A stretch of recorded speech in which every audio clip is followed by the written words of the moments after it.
500 kilo કોપરું 3000 kilo સાકર ઉછામણી માટે તૈયાર કરાઈ રહી છે। કોપરું કાપવાની શરૂઆત મહંત પૂજ્ય રામદાસજી મહારાજે કર્યા બાદ સંતો અને સ્વયંસેવકોએ શરૂઆત કરી હતી। સંતરામ મંદિરમાં મહાપૂર્ણિમાને લઈને તૈયારીઓ પૂરજોશમાં કરવામાં આવી રહી છે। સંતરામ મંદિરમાં 194માં સમાધિ મહોત્સવની હવે ગણતરીના દિવસો બાકી રહ્યા છે।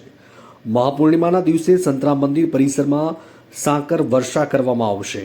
સાકર વર્ષા કરવા માટે આજે મંદિરમાં 500 કિલો કોપરું અને 3000 કિલો સાકર પ્રસાદની તૈયારી કરવામાં આવી।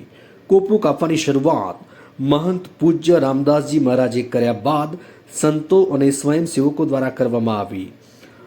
મહાપૂર્ણિમાના દિવસે સંતરામ મંદિરમાં ભવ્ય સાકર વર્ષા કરવામાં આવશે।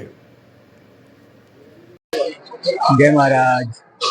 આપણે સૌ જાણીએ છીએ અને આખા શહેરમાં ઉત્સાહ છે।